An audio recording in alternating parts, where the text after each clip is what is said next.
Muy buenos días a todas y todos. Les doy la cordial bienvenida a esta cuarta sesión del Seminario Permanente Internacional sobre derecho a la libre determinación y derecho al agua de los pueblos indígenas.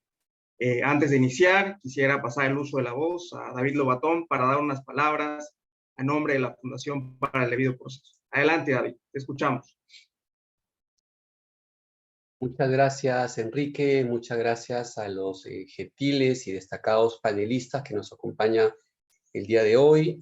Yo quería, Enrique, aprovechar la oportunidad para los que nos están siguiendo en este momento, que esta es la cuarta sesión de un largo seminario virtual permanente que hemos coorganizado DPLF con un grupo de organizaciones que nos honran con su participación, como es SEMDA, como es Indignación, como es la Oficina del Alto Comisionado, el CRIPS y otras, el CEPSIS, ¿no?, del UNAM, y otras instituciones que han tenido bien sumarse a este esfuerzo virtual. Yo quería resaltar también, Enrique, que hemos venido desarrollando y platicando en estas 3 sesiones anteriores sobre diversos derechos referidos al derecho al agua, a la libre determinación, pero quería hacer mención que en esta sesión cuarta que tú vas a explicar y vas a presentar a nuestros distinguidos panelistas, especialmente, no digo exclusivamente, sino especialmente, se va a desarrollar tanto el derecho humano a un ambiente sano y equilibrado y entre otros el principio precautorio, por ejemplo, en materia ambiental, y el marco constitucional mexicano sobre el derecho humano al agua y la pertinencia de una nueva ley de aguas en México, ¿no? Menciono eso porque son algunos de los temas que hemos pretendido desarrollar en este seminario virtual permanente y que creo yo con este distinguido panel será muy bien desarrollado estos 2 temas y otros, por supuesto, que tengan bien los panelistas desarrollar. Sin más, Enrique, mencionar también que de aquí a 2 semanas tendremos la última y quinta sesión de este esfuerzo interinstitucional bastante grande y que los seguimos invitando a que nos sigan en redes, tanto en Facebook como en Zoom. Te doy la palabra, Enrique, y bienvenidos y bienvenidas nuevamente. Gracias. Muchas gracias, David. Saludo a todas las personas que se están conectando aquí en el Zoom y también en Facebook, pero sobre todo a nuestros panelistas, que me tomaré un momento para presentarlos. En primer lugar, nos acompaña Javier Martínez, director operativo del Centro Mexicano de Derecho Ambiental. También nos acompaña el abogado Rómulo Díaz, de Floricanto, la abogada Lourdes Medina, del equipo Indignación, y desde luego David Lobatón, de la Fundación para el Debido Proceso. Y bien, antes de iniciar, quisiera compartir con todos un poco la dinámica. Escucharemos a nuestros panelistas de 10 a 20 minutos. Finalmente, escucharemos un comentario de David Lobatón y posteriormente pasaremos a la sesión de preguntas y respuestas. El orden de las intervenciones será, en primer lugar, Javier Martínez, en segundo lugar, Rómulo Díaz, en tercer lugar, Lourdes Medina, y como mencioné, finalmente, David Lobatón. Sin más, Javier, te escuchamos. Adelante. Muy buenos días a todas y todos. Es un gusto estar aquí con ustedes y muchísimas gracias a DPLF por la invitación y a las otras instituciones coorganizadoras. Voy a compartir pantalla. Un segundo. Para poder...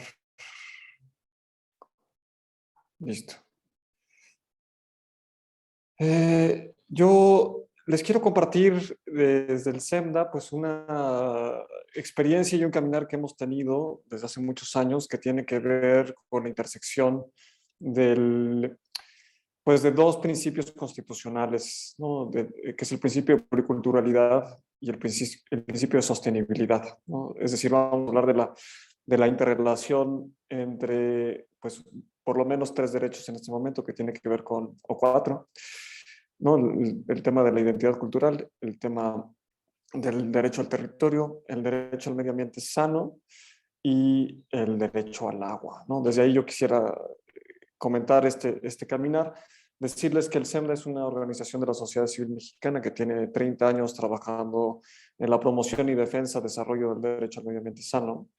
y que en eso pues hemos tenido el honor y el privilegio de acompañar a varios pueblos y comunidades en la defensa de lo suyo, y lo que yo voy aquí a compartir tiene que ver con una de estas luchas. Particularmente me voy a enfocar en el caso del decreto de veda de la cuenca de los ríos Antiguo y Actopan, ¿no?, que están ubicados en el estado de Veracruz.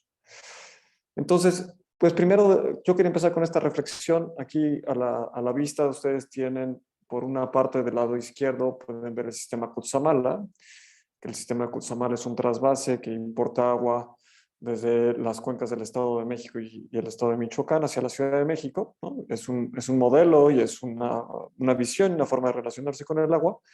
Y por el otro lado tenemos, paradójicamente, pues el sistema chinampero que vive hoy todavía en las alcaldías de Xochimilco, Tláhuac, en Ciudad de México, ¿no? Que son dos sistemas totalmente distintos de relacionarse con el agua. Son dos maneras distintas de sentir y de vivir el territorio. Unas generan vida y otras le extirpan la vida a pueblos y ecosistemas, ¿no? Y sobre eso es lo que voy a platicar, y sobre eso tiene que ver pues buena parte de las luchas socioambientales que vemos en el país, ¿no? Las comunidades que están defendiendo sus proyectos de vida y sus ecosistemas. Solo para aquí tenerlo a la vista, yo quería compartirles y que tuviéramos como presentes los elementos que la observación general 15 sobre el derecho al agua ha ido desarrollando. Particularmente me importa que tengamos muy presente, porque aquí se toca, por ejemplo, con el Acuerdo de Escazú, de algunos de los elementos que forman también parte del derecho al medio ambiente sano, los famosos derechos de acceso, como es el tema de acceso a la información, como es el tema de la participación y como es el tema de acceso a la justicia. Esta observación general 15 particularmente dice que se tiene que respetar y proteger los recursos de agua de los pueblos y comunidades. Y hago o enfatizo eso pensando que en México por lo menos tenemos 20 millones de personas viviendo de sistemas tradicionales de abasto de agua, por ejemplo, ¿no? Es decir, sistemas que no pasan por las autoridades constituidas por el Estado mexicano para la administración del agua, como son los municipios, por ejemplo, ¿no? Y me tengo que ir muy rápido. Decir también, y aquí empiezo a atar uno de los cabos con el tema del principio de pluriculturalidad. O sea, ustedes recordarán que el principio y el fin de toda autoridad en México son los derechos humanos, y que por tanto la legislación y la política pública pues tendrían que ser conforme con esto, ¿no? Y por tanto, en el caso que yo les voy a contar, lo que vamos a ver es una política pública que contravino el bloque constitucionalidad. Pensando, y también creo que Rómulo hará una explicación de eso, en el tema del principio de pluriculturalidad y la transformación del Estado mexicano, está claro que hay varios elementos a desarrollar y que o los tribunales han estado enfocando muy grandemente con el tema de la consulta, pero la pregunta es que, ¿cuáles son los otros mecanismos para que el principio de interculturalidad pueda ser una realidad en el país, para que se pueda vivir? Porque está claro que si solo se limita al tema de la consulta, pues nos faltan los mecanismos para poder en verdad vivir en un estado pluricultural, y por tanto estaríamos todavía en un tema de violencias. Y aquí está este tema que viene que en el estándar de protección que se ha venido generando a nivel internacional, habla de las autoridades mixtas y del reconocimiento de las autoridades propias de los pueblos, ¿no?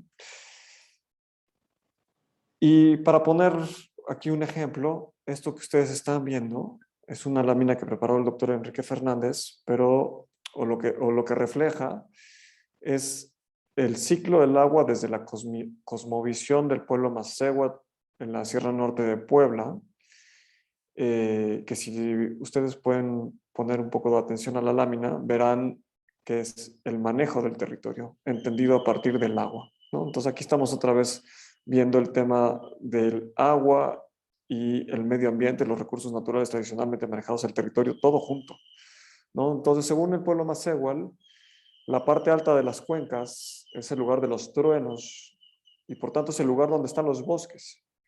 Las comunidades se asentaron en las partes medias de la cuenca y por tanto en la parte media de la cuenca lo que pueden ver es que están los achicuales, que por ejemplo son sistemas de captación de agua para las épocas de secas. Ellos en el náhuatl se hace una distinción entre los apamejes y los ayameles. Apamejes para referir a los manantiales intervenidos para la satisfacción del derecho humano al agua. Ayameles son manantiales que se dejan para la naturaleza, para el señor y la señora de la vida. Las cuevas y los manantiales son, en su visión, son lugares sagrados porque son las puertas al inframundo, ¿no? Entonces, fíjense en lo detallado del manejo del territorio, ¿no? Ya hay un espacio donde se deja para los bosques, porque además es la zona de recarga. Los pueblos, en su visión, se alojan en la parte de abajo. Hay una visión muy entrañable de los manantiales, ¿no? En castellano no tenemos, o solo decimos manantiales y veneros y estamos refiriendo a la misma circunstancia de un brote de agua, ¿no? Una fuente de agua, y no estamos haciendo una distinción entre un uso, ¿no? Un uso específico. Me sigo, ¿no? Y, bueno, aquí pueden ver esta parte de la identidad del territorio, ¿no? Los manantiales como sitios sagrados, ¿no? Identificados con las cruces. Y ahora sí, contarles un poquito de este caso. Ustedes recordarán que en 2018 el entonces presidente de la República, el Día del Medio Ambiente, tuvo a bien firmar unos decretos donde se levantaron la veda de 10 cuencas, ¿no? Eran vedas que estaban establecidas, por ejemplo, en el caso del Río Antiguo, desde 1935. Y la justificación fue que se levantaban esas vedas para establecer reservas de agua, ¿no? Se dijo que era una cosa muy novedosa porque se dejaba a los ríos, a las cuencas, el 35% del caudal y que por tanto eso era una cosa pues muy novedosa en el país, ¿no? Que se estaba reconociendo eso. Claro, no se estaba diciendo que el resto de esas aguas serían o podrían ser utilizadas para otorgar concesiones y asignaciones a empresas y gobiernos. Y bueno, decirles que desde SEMDA, cuando tuvimos el acercamiento con el PUCAL y con las otras organizaciones que han acompañado esto, que son varios colectivos que han estado en la defensa de los ríos y cuyas identidades culturales están asociadas a estos dos ríos, se nos dijo, oye, porque ya había habido intentos anteriores, ¿no? Había ya habido intentos de quitar las vedas para poner represas, poder llevar aguas a las ciudades, para poder instalar parques industriales, ¿no? Estas cosas que hemos estado viendo en el país. Entonces, nos dijeron, nos preguntaron qué pensábamos, que si esto sí era una amenaza, y pues la respuesta fue sí, es una amenaza muy seria, y es una amenaza seria a sus proyectos colectivos de vida, es una amenaza muy seria a sus territorios, es una amenaza muy seria al río, ¿no? A los ríos. El caso es que se presentó una demanda de amparo por violación, y esta es una cosa, la verdad, muy novedosa. Se argumentó primero la violación, sí, al derecho a la consulta de los pueblos, y aquí decir que la comunidad sustentó como una comunidad equiparable al pueblo indígena. No es una comunidad que se reconociera como un pueblo originario. La segunda cosa que se dijo es que, pues que el decreto de veda en sí constituya una transgresión a los derechos de información y participación relacionados con el derecho humano al medio ambiente y con el derecho al agua, ¿no? No me voy a extender gran cosa en esto porque no tenemos tanto tiempo. Les voy a contar lo que se resolvió porque la sentencia ya está firme, ¿no? El juzgado resolvió amparando y protegiendo a las comunidades en 2019 y esta sentencia fue confirmada por el Tribunal Colegiado en octubre de 2021 y en este momento nos encontramos en el proceso de ejecución de sentencia. ¿Qué tiene de novedoso esta sentencia? Primero decir que la sentencia, déjenme ver si tengo otro esto. hace un argumento que continúa esta tesis del Poder Judicial de la Federación y la Suprema Corte sobre el interés legítimo, donde se reconoce que los pueblos, que las comunidades pueden salir a la defensa de los ecosistemas de los cuales dependen, ¿no? Aquí se hace esta relación del tema de la zona de influencia, ¿no? Entorno adyacente la ha estado llamando la Corte, y del tema de los servicios ambientales, ¿no? Entonces aquí esto se vuelve a decir, y justo hay un reconocimiento a que este decreto que levantó la veda, pues claramente puede afectar estos servicios ecosistémicos y la cuenca misma y los proyectos de vida en razón de que se llevan el agua, ¿no? O sea, hay un impacto significativo. Las segundas cosas que yo quisiera compartir de estas argumentaciones que son pues muy, muy novedosas es a partir del reconocimiento de que los pueblos gozan del derecho al territorio y que ese derecho al territorio está estrechamente vinculado con el goce del derecho al medio ambiente sano.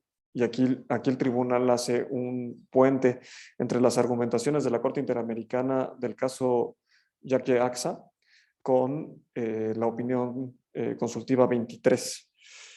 Y entonces se mete en el tema de la información y se mete en el tema de la participación.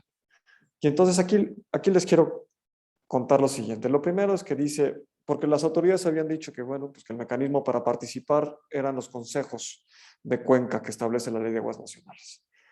Y entonces lo primero que dice, en base al derecho al medio ambiente sano, es que esos espacios no son adecuados para la participación de las personas, empezando porque son consejos y su naturaleza es otra, no es la de consultar.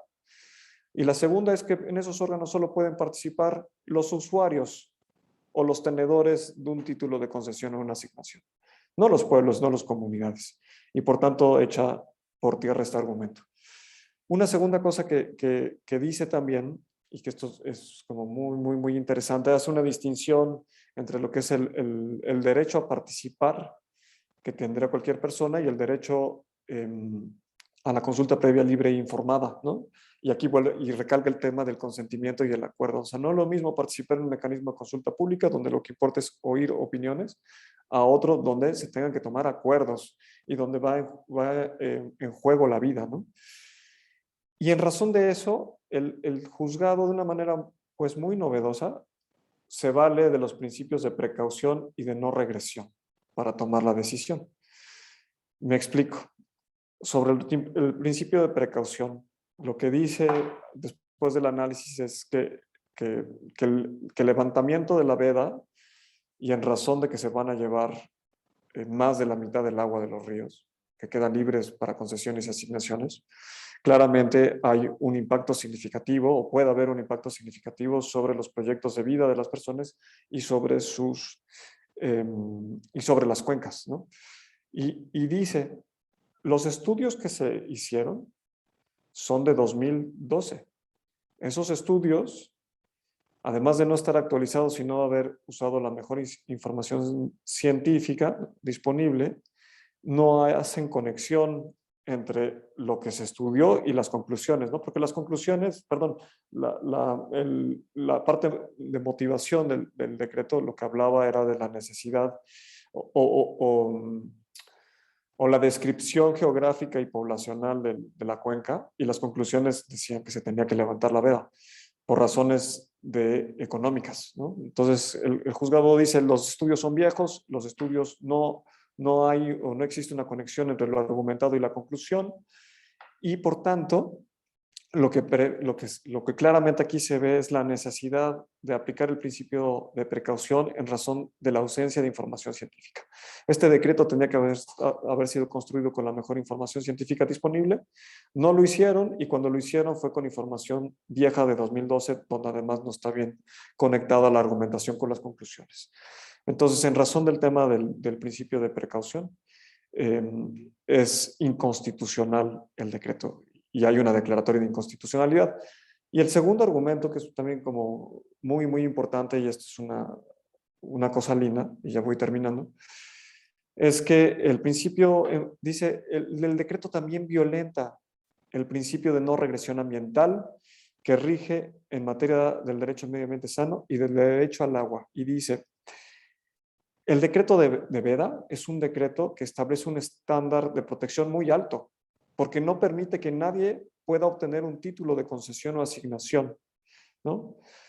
En cambio, cuando se levantó la veda y se estableció la reserva, aunque haya sido con la pretensión ambiental de dejarle el 35% del caudal a la cuenca, lo cierto es que ese es un esquema flexible que sí permite la asignación de estas aguas a sujetos que hoy no están en la cuenca. Y por tanto, eso, sin los estudios requeridos que lo justifiquen, con la mejor ciencia disponible, claramente constituyen una violación a estos dos derechos humanos por la regresión que supone, ¿no? O sea, el gobierno mexicano con esta decisión decidió bajarle el nivel de protección que se había alcanzado desde hacía 50 años por lo menos. Entonces, el juzgado termina resolviendo, y esto creo que es la parte como novedosa, porque estamos en esta parte de poder construir otros esquemas de gestión del agua, ¿no? Entonces, al final del día, en esta sentencia lo que estamos viendo es una lenta construcción de una transformación en el manejo de la gestión del agua. Aquí lo que se dijo es que si se quiere tomar decisiones sobre las cuencas, eso se tiene que hacer con la participación de todas las comunidades que viven en la cuenca, a través de sus autoridades. Entonces aquí hay un reconocimiento a las instituciones propias de los pueblos. Y aquí también queda la pregunta, que es el tema de las instituciones mixtas, que hay un decreto del 25 de noviembre sobre valles centrales, donde se empiezan a reconocer instituciones tradicionales en la participación de toma de decisiones, y donde hemos visto, por ejemplo, en Nueva Zelanda y en otros lados del mundo, donde se constituyen autoridades que están formadas por autoridades de los pueblos y autoridades del Estado en un esquema distinto de la gestión del agua de lo que hemos estado viniendo, ¿no? Termino yo ya, esta es la parte que yo quería contarles, ¿no? Ahí hemos estado atestiguando la transformación de la gestión del agua en México a partir de la reivindicación del derecho al agua y de la reivindicación del derecho al medio ambiente sano, y de los derechos de los pueblos indígenas y comunidades equiparables. Nos falta aún mucho, pero se empiezan a visorar algunas cosas importantes, como es esta cogestión de las cuencas, como este reconocimiento de que las vedas, cuando son o han sido apropiadas por los pueblos, pueden tener sentido para el cuidado, ¿no? O sea, aquí el tema gira, o la centralidad gira en los que viven en la cuenca, ¿no? Los que viven y deberían estar tomando las decisiones, no gente extraña.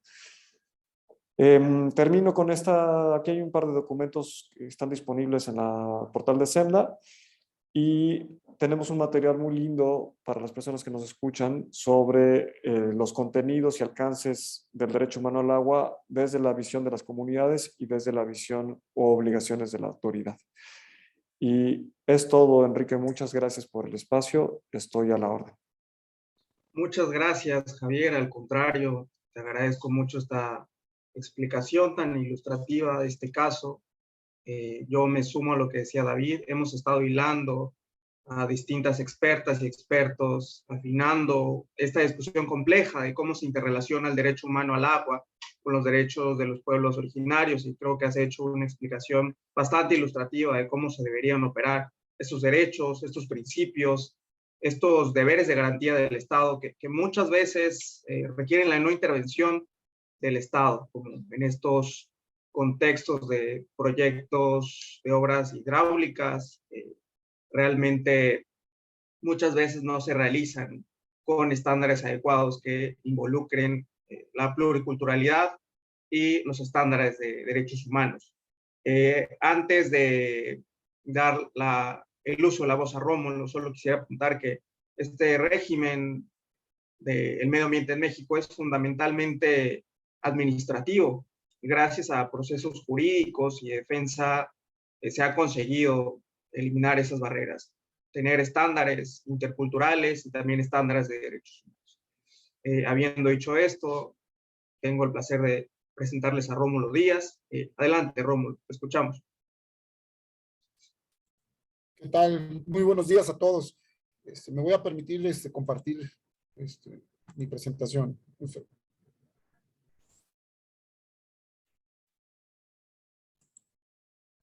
Bueno, ¿qué tal? Muy buenos días a todos. Yo soy Rómulo Díaz Rojas. Soy abogado adscrito al Centro de Derechos Indígenas Flor y Canto. Somos la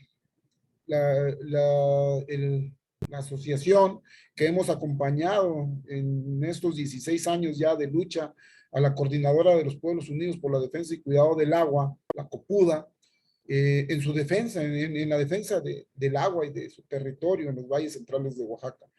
Cabe hacerles mención que pues son 16 años de lucha y pues es un poquito difícil resumirla en 15 minutos, ¿no? Por lo tanto, si alguien quisiera saber más del tema, yo dejo mis contactos y con gusto podemos compartirles más a detalle cómo hemos acompañado en este proceso a las comunidades indígenas zapotecas del Valle de Oaxaca. Bien, una de nuestras preocupaciones como jurídico de Flor y Canto y como asociación es de que pues en la actualidad existe una falta de pronunciamientos en forma general al respecto. Existe también una serie de lagunas pues, con relación al tema, ¿no? Si bien es cierto, de manera general se toca el tema del agua, sí es necesario ya en estos momentos que exista un pronunciamiento por parte de del ámbito local e internacional en relación al tema de la administración del agua en comunidades indígenas, ¿no? Eso nos preocupa, ¿no? Contando un poquito de los antecedentes de la COPUDA nace a raíz nace por dos principales situaciones, ¿no? Una de ellas fue que en nuestras comunidades empezaron a bajar los niveles de los pozos, y al bajar los niveles de los pozos, nuestros campesinos tuvieron que bajar sus bombas o en muchos casos tuvieron que utilizar 2 bombas para regar sus plantíos. Esto fue observado por la Comisión Federal de Electricidad, que pasa el dato a la Comisión Nacional del Agua y hace el reporte, y la Comisión Nacional del Agua, con agua, sin más ni más, lo que hace es mandar cartas de invitación con multas, ¿no? Por el exceso del agua que se estaba supuestamente sacando. Es así como las 16 comunidades indígenas zapotecas del Valle de Oaxaca deciden organizarse, porque además de todo, había un decreto de 1967, un decreto de Veda, en el cual prohibía hacer alumbramientos en la zona.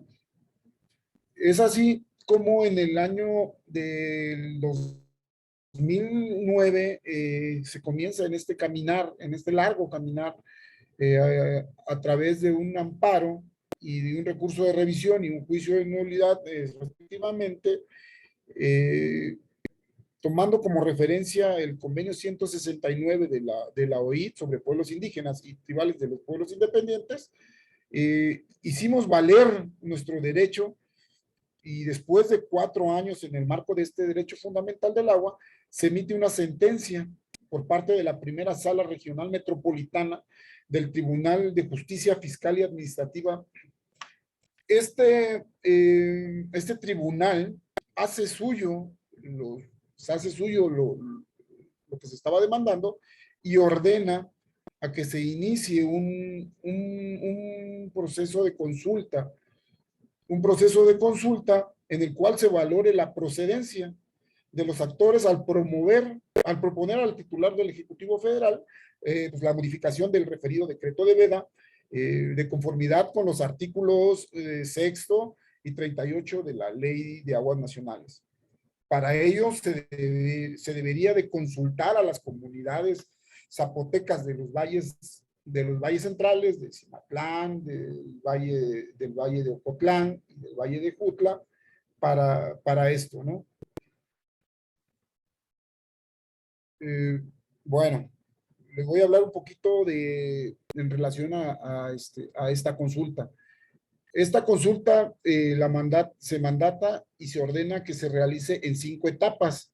La primera de ellas son los acuerdos previos que se desarrollaron en los años del 2015 al 2016, una etapa informativa que fue desarrollada durante el año 2016, una etapa deliberativa que fue en el mismo año del 2016, una cuarta etapa que es la consultiva, la del 2000, que fue del 2016 al 2019, y una quinta etapa que es la etapa de ejecución y seguimiento de acuerdos.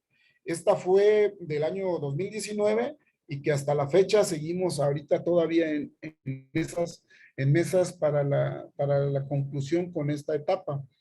Es así como todo mundo sabemos, como todo mundo tenemos conocimiento, este derecho, el derecho del agua, pues está regulado en 7 de nuestra Constitución, pero también como y la regula como una propiedad de nuestras comunidades y nuestros pueblos indígenas, ¿no? Resultado de esta consulta, el 24 de noviembre del año 2021, el Ejecutivo Federal nos establece un nuevo decreto de veda, un nuevo decreto. Fue publicado el 24 de noviembre del año 2021, en el cual establece una zona reglamentada para el acuífero de valles centrales de Oaxaca. Dentro de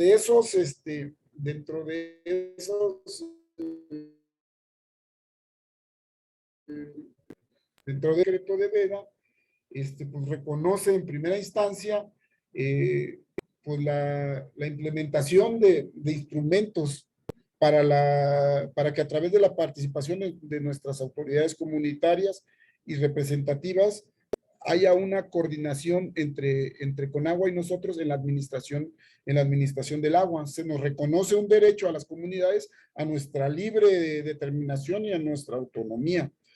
Esto es para los fines de conservar y preservar la integridad del acuífero de los valles centrales.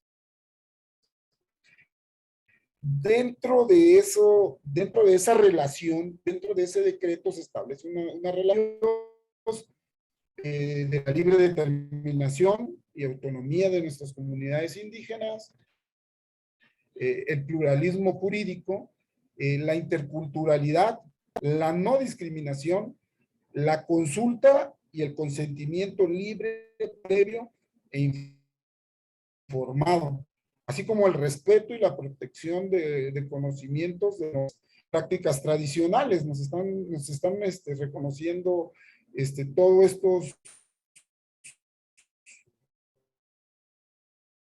estos derechos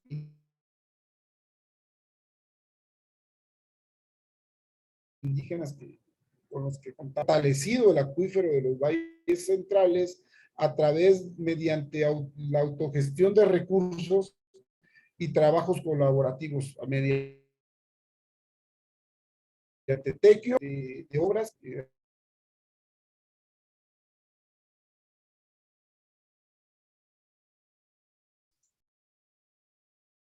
Rómulo, ¿nos Hola. escuchas? Te escuchamos. Se perdió. Perdón. No te preocupes. Continúo. Te escuchamos, gracias. Bueno, les hablaba yo un poquito acerca del fortalecimiento que nosotros como comunidades, a raíz de esa sequía, y como comunidades organizadas a través de tequios y en muchas ocasiones con recurso propio, logramos revertir esa escasez de agua en nuestros mantos acuíferos hasta la fecha ya más de 580 obras de captación de agua, ¿no? Como son retenes, pozos de absorción, ¿no? Esto ha sido a través de los tequios, ya le demostramos nosotros al gobierno, ya le demostramos nosotros a Conagua que no necesitamos de ellos para cuidar nuestro acuífero, Es importante recalcarles que no hemos tenido apoyo por parte de ellos, ¿no? Es por eso que a través de hemos podido ejercer nuestra autonomía como pueblos originarios, ¿no? Ay,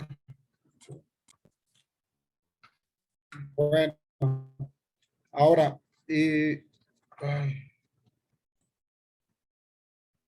bueno, hola, hola, ¿me escuchan? Te escuchamos, Rómulo. De pronto, si apagas la ¿Me cámara, escuchan? quizás mejore el audio. Disculpen, es que creo que No, no te a preocupes, ver. es común que estas fallas sucedan y no pasa nada. Adelante, te escuchamos. Sí, a ver, ojalá que ya no se me apague. Te Bueno, escuchamos muy bien. bueno.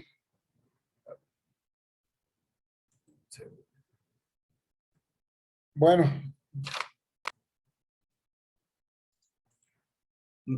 Rómulo. este, ¿ya? ¿Me escuchan bien? Sí, sí, se escucha bien. Hola. Ay, disculpen, es que está muy mala la conexión de internet, ¿eh? Bueno, dentro de las implicaciones, ya voy a terminar, espero que me deje, ¿qué implica este decreto?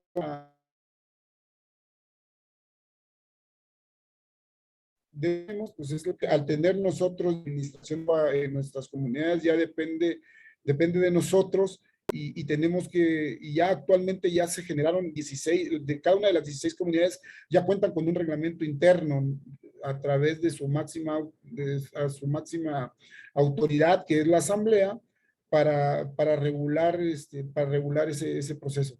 Dentro del decreto obliga a la Conagua de que nos registre estos reglamentos, ¿no?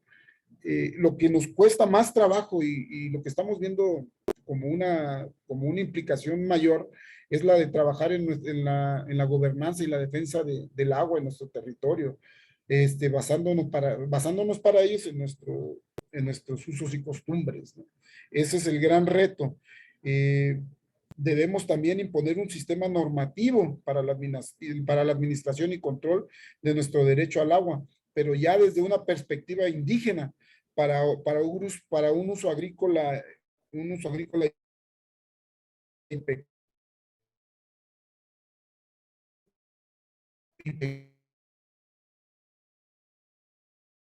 pecuario.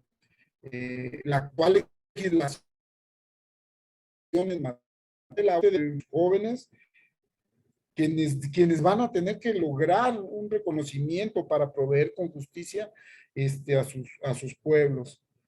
Por lo tanto, nosotros consideramos que es urgente que exista ya una propuesta en la reforma constitucional del Instituto de los Pueblos Indígenas y de la Ley de Aguas Nacionales para que se incluya una figura y un reconocimiento de derecho humano al agua y su administración, como les decía, desde una perspectiva indígena para un uso agrícola y pecuario. Es por ello que es menester ya contar con una legislación actual, ya que nuestra legislación actual en el tema de agua, pues no existe un protocolo que incorpore los estándares de derechos humanos al agua y para la administración desde una perspectiva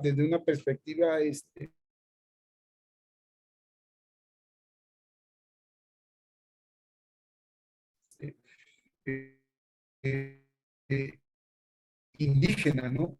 Indígena y a nosotros administrar nuestros recursos. Y es importante señalarles que es en base a nuestra libre determinación. Los retos ya al interior como comunidades ya los estamos empezando a vivir, estábamos acostumbrados a que todo, a que todo nos lo diera con agua o que todo nos lo regulara con agua, y romper ese paradigma y saber que ya tenemos nosotros ese derecho que fue ganado a través de los tribunales, conlleva a muchos conflictos de carácter internos, pero que con la sabiduría de nuestras comunidades indígenas las vamos a resolver precisamente en el ámbito de nuestras asambleas, que son sabias, que saben cómo resolver esta serie de irregularidades que se van a ir presentando en el camino. Es así como concluyo con mi participación, ofreciéndoles una pequeña disculpa. Tuve ahí unos pequeños detalles por la conexión, es una conexión muy inestable, y repetirles que quedo a su disposición.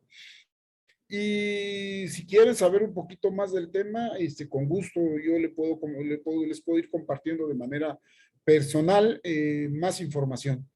Muchas gracias a todos y que tengan un excelente día. Muchas gracias, Rómulo. Al contrario, gracias a ti y no te preocupes. Estos problemas pasan, pero los mensajes más importantes se han escuchado fuerte y claro.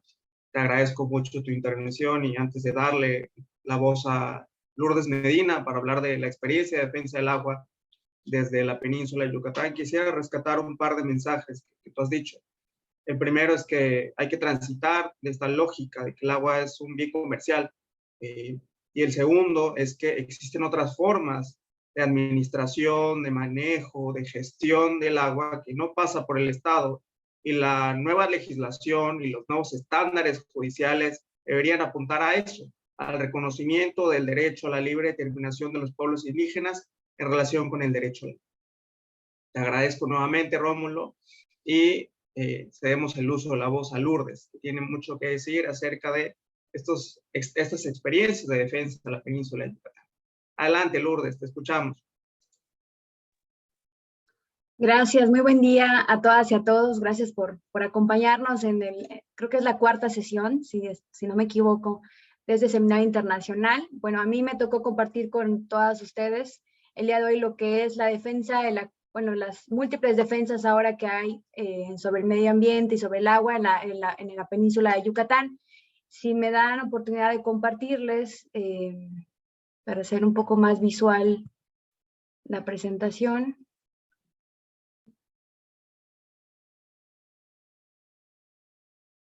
Ok.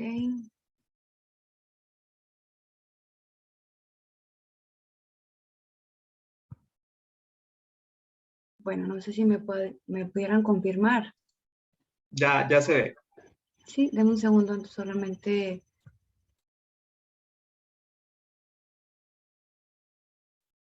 De pronto podrías maximizar, Lulú. Sí, solamente como la computadora se bloqueó. Solamente déjenme. Sí, ¿me confirman, por favor, que ya esté? Sí, ya se ve en pantalla completa. Gracias. Digo, hay muchas, he visto en el chat y en el grupo de participación muchos nombres de compañeras y compañeros de todo lo que es la península de Yucatán, que han tenido trabajo en la defensa, pues en muchos años que están defendiendo pues diversos derechos humanos aquí en la región, pero también participación de personas pues que de otros estados y incluso de otros países. Entonces, para hablar de la península de Yucatán hay que hablar y de la defensa, sobre todo en este rubro del tema del acuífero de la península de Yucatán, hay que hablar de tres cosas principales. La primera es poner en el mapa la importancia hídrico-ambiental que tiene la península. Es una de las regiones más importantes en materia de diversidad biológica del país, es uno de los acuíferos más grandes e importantes del mundo, y algo muy importante, nuestra reserva es una reserva de agua dulce subterránea, la más importante a nivel nacional y la que aporta el agua dulce el 32% de la recarga media anual de todo el país. Entonces estamos hablando de una región, no solamente, bueno, vamos a pasar a la parte biocultural, sino también la parte ambiental y la parte del agua, muy importante no solamente para quienes habitamos aquí, sino para el país y para el mundo.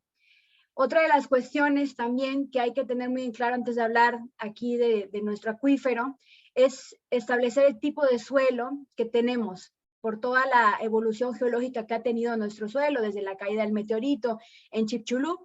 Contamos con un suelo denominado kárstico, el cual es altamente permeable, así como se recarga nuestro acuífero con gran facilidad por la caída de la lluvia, pues también esa facilidad de poder llegar a los mantos acuíferos tienen las aguas residuales, que desgraciadamente no hay ninguna política, hay una nula, una escasa política de tratamiento de agua residual en todo lo que son los 3 estados que forman la península de Yucatán.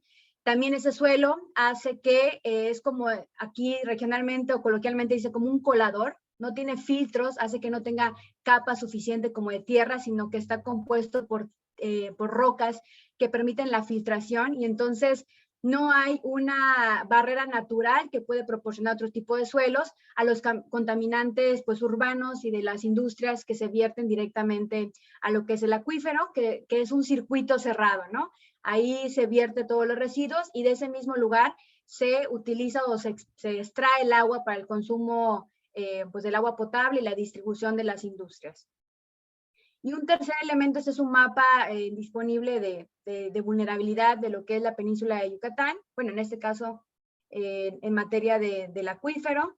Y el tercer elemento importante que hay que resaltar es la relación que tiene el pueblo maya con ese territorio. No hay que no podemos hablar de manera aislada solamente de un componente ambiental, sino tenemos que hablar que estamos sobre un territorio indígena, los mayas peninsulares, y que hasta la actualidad han mantenido una relación totalmente estrecha con sus montes, con el ambiente, pero sobre todo con el agua y con esas formas, o como dicen, huecos, cavernas, grutas, o también llamados en otra forma cenotes, que ellos han continuado con su relación histórica. Actualmente se sigue teniendo una relación totalmente estrecha del pueblo maya con estas formas de la naturaleza y del agua.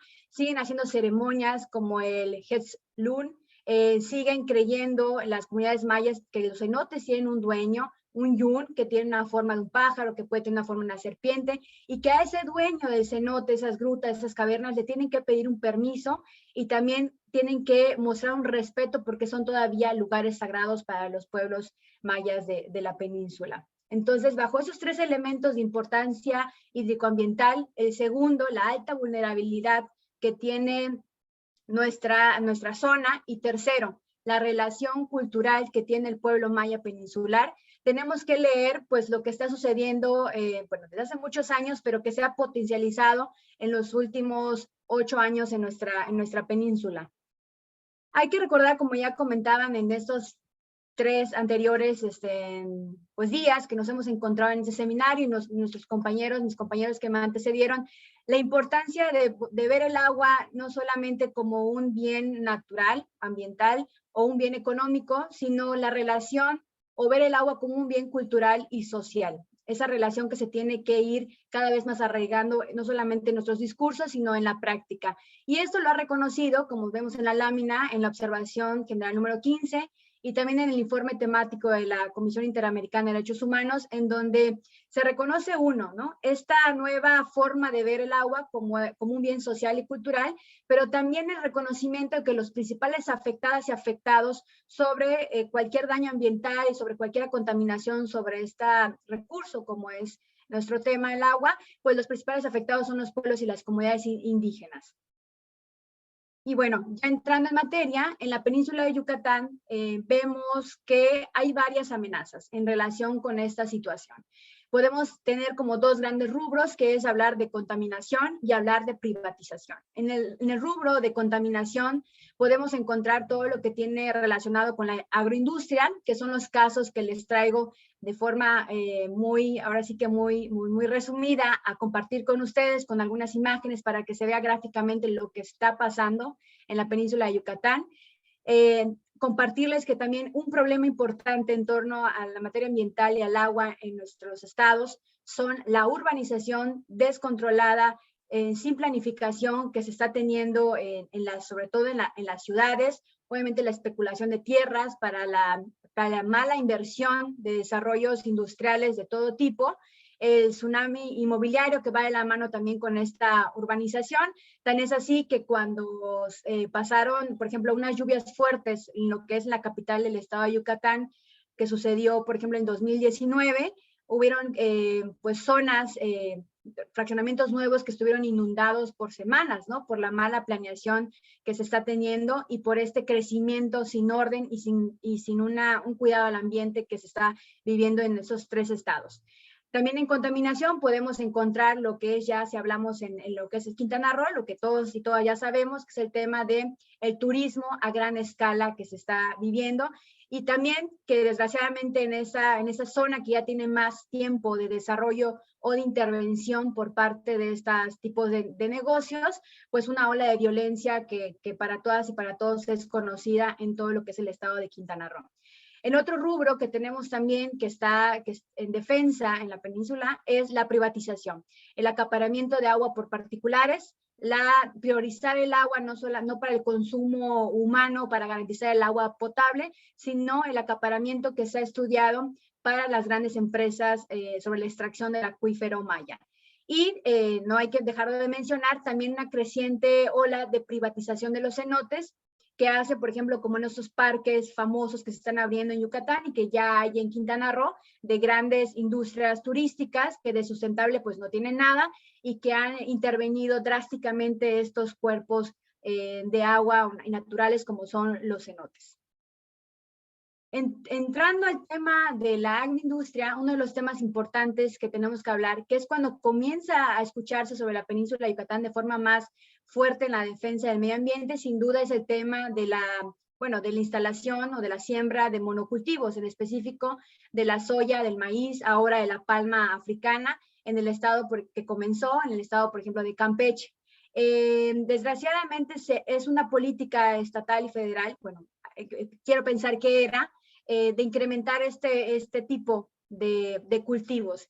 Entre los primeros no solamente es el cultivo, de la forma que necesita grandes cantidades de tierra para deforestar, la muerte obviamente o la extinción de semillas nativas criollas de la región, sino también la utilización de herbicidas, plaguicidas para poder sostener ese tipo de industria de monocultivos que han hecho que se contamine aparte que la afectación a varias especies de flora y fauna, la afectación al agua por la contaminación. Y que eso ha repercutido ya a tener datos estadísticos en esos 3 estados de que ya hay una repercusión en la salud de las personas que habitan estos estados de la península. Aquí, antes de pasar al video, que ya se me aplicó, a ver, no sé cómo, les quiero presentar, hablamos sobre todo de estas monocultivos, uno de los casos más famosos que se ha escuchado en esta zona, es el caso de los chenes o Copelchen, sobre el caso de la soya transgénica que llegó a la corte, que tuvo una sentencia favorable, sobre todo por el tema de la falta de consulta indígena. Pero hay otros casos de compañeras y compañeros que les quiero presentar. Esta es, por ejemplo, una práctica desgraciadamente común en Yucatán sobre la fumigación de hectáreas de cultivos por ejemplo, con helicópteros, aeronaves, que esparcen pues sus pesticidas en toda la zona que tengan su cultivo, afectando a apicultores o afectando a otras compañeras y compañeros que tienen otro tipo de formas de desarrollar su economía. Esto es Tizimín, es Sonot Carretero, es un video en donde podemos ver obviamente este helicóptero que está fumigando a gran escala esta zona, ¿no? Obviamente no es un hecho aislado, es un hecho que se ha seguido suscitando. Este es un video que ya tiene ya más de 3 años, pero es una práctica que se sigue realizando. Y estas son las consecuencias, ¿no? Una de las consecuencias. Vemos que por esta fumigación aérea... Antes de nada, yo soy José Isabel Ucpuc. Yo soy uno de los afectados por el helicóptero que andó en estas partes aquí fumigando. Aquí vemos que hay muchas abejas muertas. Aquí están. Todo esto son abejas muertas y ya están apestando. Y yo fui uno de los afectados. y vemos cuántas abejas muertas, miles. Y en este caso, pues nosotros vemos que se nos deben de ver qué van a hacer, porque aquí vemos que sucedió algo muy grave, una pérdida demasiado. La abeja va a estar bajando de población y no solo yo, sino hay otros apicultores acá más cerca que también de la misma manera fueron afectados.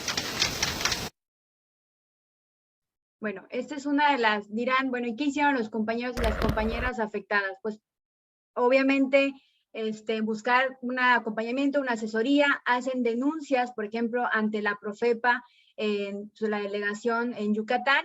Sin embargo, después de años de esperar una resolución por parte de esta dependencia, lo que la dependencia determina es que no comprobaron su interés legítimo, no comprobaron un daño y una relación causal entre las fumigaciones y los daños que ellos estaban alegando presentar, como es la muerte de su población y la contaminación, obviamente, de esta zona. Entonces, como les decía, son varias luchas, las fumigaciones, como vimos, lo que son las siembras de transgénicos en todo lo que es Campeche y también Yucatán, y estas implicaciones o ya las consecuencias ya se pueden, obviamente, en estudios ya se pueden ver. Por ejemplo, hay un estudio, perspectivas de la contaminación del acuífero en Yucatán, que ya nos habla el aumento que tiene Yucatán de las muertes en mujeres causadas por cáncer cervicouterino, cáncer de mama, y por ejemplo, la alta prevalencia de malformaciones congénitas y de mortalidad fetal infantil, que en este estudio lo que dicen es que se pueden plantear la asociación de incrementar el uso de pesticidas, plaguicidas y haber encontrado evidencia científica que en estas zonas, en el agua, se encuentran estos residuos con la alza de este tipo de enfermedades en la zona. Encontramos también este estudio de la huella de los plaguicidas en México, de Omar Arellano y Jaime Rendón, en el cual nos habla pues que Campeche, donde están las principales plantaciones actualmente, incluso con el amparo, incluso con las grandes batallas que han dado los compañeros mayas de esta región, de palma africana, de maíz transgénico, de soya transgénica, que si bien hay un decreto, si bien hay un amparo, en la ilegalidad lo siguen realizando, y por lo tanto, pues Campeche sigue siendo uno de los estados en nuestro país con las tasas más altas de intoxicación. Ya les comentaba, las comunidades mayas en contra de la soya genéticamente modificada. Estas son unas imágenes de algunas de las consecuencias que tiene este tipo de llamado desarrollo, ¿verdad? Son fotos del colectivo MAO-GM, y después, primero la deforestación de grandes hectáreas, obviamente la instalación de una misma especie, la utilización de grandes cantidades de pesticidas, herbicidas, y es un circuito que genera pues destrucción y contaminación. Otra de las grandes batallas que se está librando en estos estados es las instalaciones, no son nuevas, lo que sí es relativamente nuevo de hace unos 6 años que comienza el pueblo maya de Jomún, es dar a conocer todas las irregularidades que están cometiendo la industria porcícola en nuestros estados. Hay estudios, no solamente de organizaciones de la sociedad civil, sino ya de científicas y científicos que nos hablan de los impactos.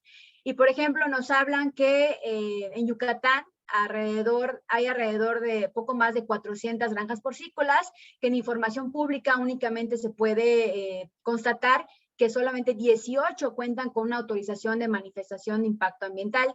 Ojo, aquí no quiere decir que por tener solo 18 manifestación no están causando un daño ambiental.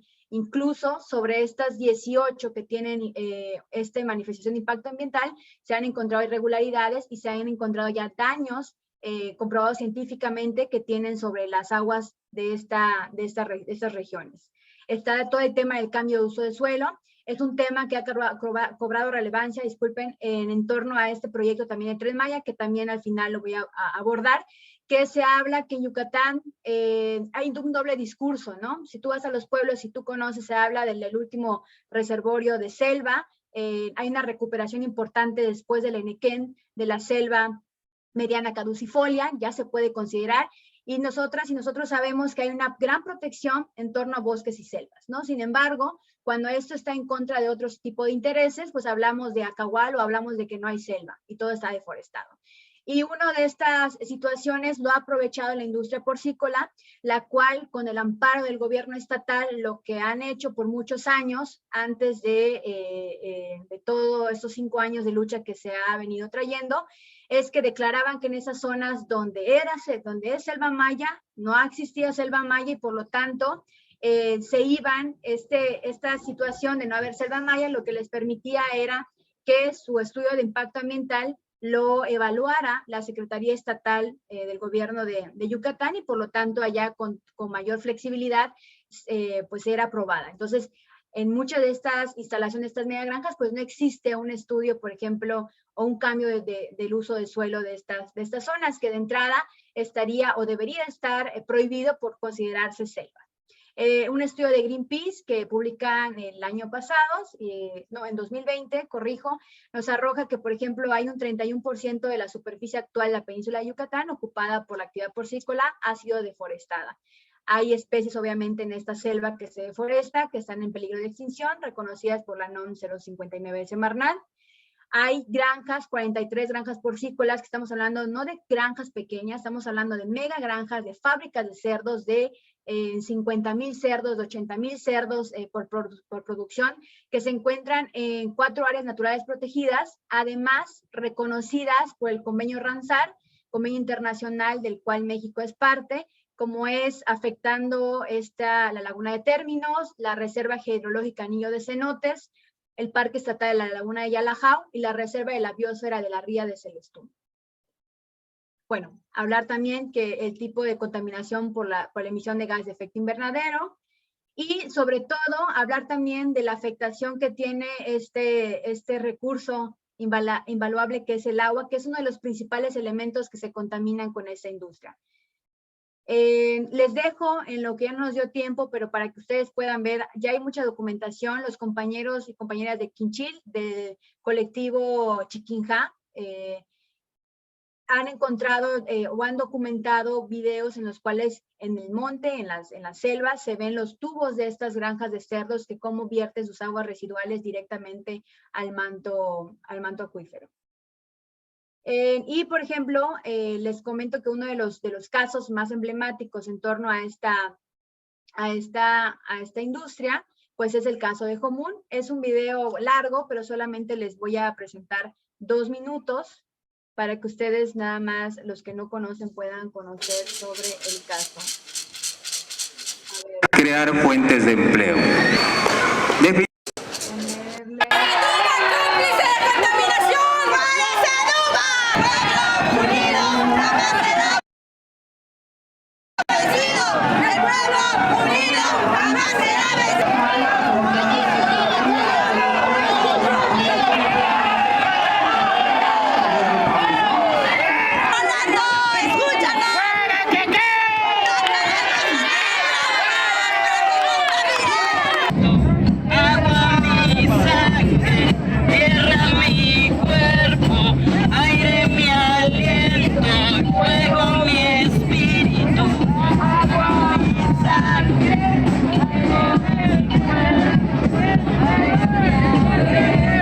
Compañeros, mi nombre es Doroteo Jau, soy uno de los colaboradores y también más del colaborador porque ustedes lo están haciendo de su parte también para que se unan con nosotros.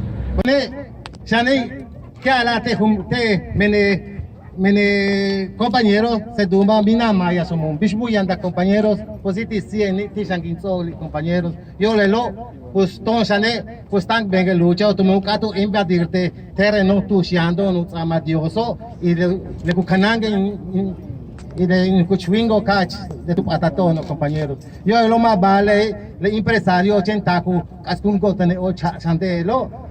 Yo le lo cristiano, voy sigo y esta lucha, compañeros. Yo le lo pues 10 botic test, Qatar, test, anilongo, oye, compañeros, 10 botic. Dirigido a la granja de Quequén. Señores de Quequén. Solamente bueno, en esta participación que al final hay que respetar un horario que es corto, presentarle como los casos, dejarle los links en los cuales pueden ustedes consultar toda la información. En mis conclusiones finales voy a acomodar como el tema importante jurídico de todas estas, pero sí me gustaría compartirles con ustedes que no es solamente Jomún. A partir de Jomún, que es un pueblo maya ubicado en Yucatán, en el corazón o en el área de recarga de la Reserva Hidrológica Nido de Cenotes, en 2016 ellos comienzan a defenderse de una instalación de una megagranja, una fábrica de cerdos.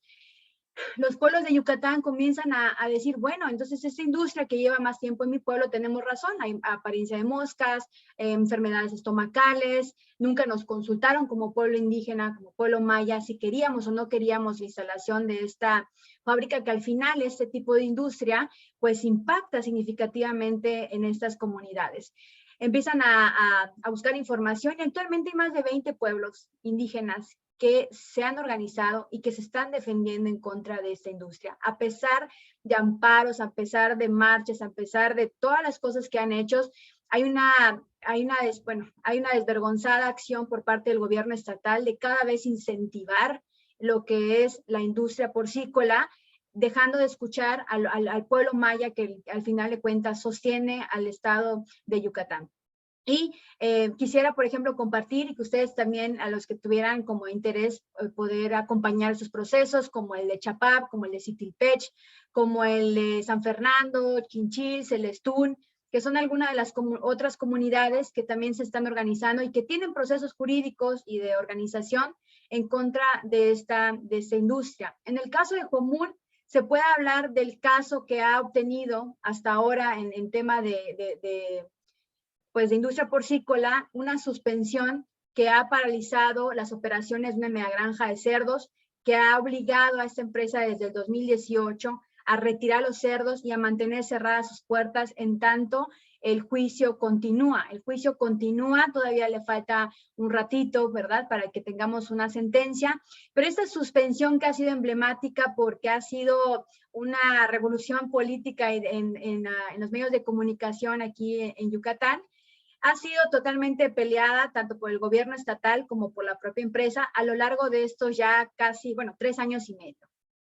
El año pasado, en mayo del año pasado, la primera sala de la Suprema Corte de Justicia de la Nación ratifica esta suspensión, confirma que la suspensión dada por la juez cuarto de distrito fue correcto y que esta suspensión también bastante novedosa, porque como comentaba Javier, esta suspensión, uno de los pilares fundamentales en la cuales se sostenía es la aplicación del principio precautorio, muy importante para todos esos temas de los que estamos platicando. Y esta suspensión pues ha sido, como les decía, bastante peleada por diversos medios legales y finalmente en mayo la Corte confirma esta suspensión. No conforme con esto, no conforme que se han desahogado diferentes incidentes de modificación a la suspensión, recusaciones a la jueza, ataques de medios y demás, en julio del año pasado, la Secretaría de Desarrollo Sustentable del Gobierno del Estado de Yucatán emite un documento en el cual le da validez a la planta de tratamiento de agua residual de esta empresa, sin tener ningún sustento científico, ni análisis de laboratorio, ni otras cosas que se requieren. Y con este documento la empresa intenta de nuevo tirar la suspensión. Se ha peleado, igual aporta un documento que emite la UNAM que resultó ser falso. Y con esta documentación ha habido en estos 8 meses que han transcurrido estrategias legales para detener esto, pero finalmente la semana pasada el tribunal colegiado de este circuito le da, ahora sí que le pasa el balón al juez para que el juez segundo de distrito, Rogelio Leal Mota, decida en próxima audiencia si mantiene cerrada la granja de Jomún o retira la suspensión y aprueba la operación de esta granja. Independientemente del resultado que tenga esta decisión, a todas luces para nosotros improcedente, es bastante claro decir y compartir, pues que el pueblo de Jomún no lo va a permitir, ¿verdad? Y allá es una de las conclusiones a las que quiero llegar. Por último, vemos el tema, ya lo compartió mi compañero Rómulo, el tema de la privatización, la falta de la ley de aguas nacionales con base en una perspectiva de derecho humano, de pueblos indígenas, que también tenga claras las características del acuífero de la península de Yucatán. Y por último, para terminar, hablamos de un tema bastante sonada en los últimos días, que no quiere aparecer ni aquí en la pantalla, que es el Tren Maya. ¿Ya se trabó? ¿O ya sí les aparece a ustedes? No, aquí, Tren Maya. Hablando del Tren Maya, vemos que son muchos las colectivos que se han amparado en contra de este proyecto por diferentes argumentos. Un argumento de falta de consulta indígena, de falta o violación de libre determinación, conceptos específicos en materia ambiental. Vemos, por ejemplo, que en el tramo 5 de Quintana Roo hay un fuerte argumento por parte de la defensa de los cenotes y el acuífero, obviamente la deforestación, la fragmentación ambiental, etcétera. Y que se han dado desde hace ya pues, 1 año, 2 años, diversas suspensiones que las han violado completamente por parte de las autoridades y los terceros que están involucrados en este proyecto. Hablando de agua, hay un estudio que hace el doctor Rodrigo Patiño en agosto del 2020 del Sinvestaf, precisamente analizando la manifestación de impacto ambiental que fue aprobada por Semarnat para la fase 1 del proyecto que abarca los 3 tramos de Palenque a Izamal, Yucatán. Y una de las consideraciones importantes que hacía el doctor Patiño era que no hay un análisis del área hidrológica.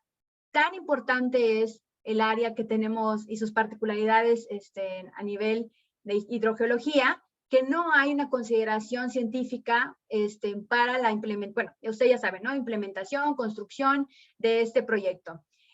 También falta de estudios de hidráulica fluvial, omite un análisis de impactos relacionados con el transporte de turistas, mercancías, servicios y polos de desarrollo asociados al crecimiento urbano, que generan un aumento, obviamente, tanto en la extracción de agua, pero sobre todo, lo más importante, sobre la emisión de aguas residuales. Entonces, en materia de hidrología, pues estas son las faltas que encuentra el doctor Patiño del Sinvestaf en la manifestación de impacto ambiental que fue autorizada por Semarnat.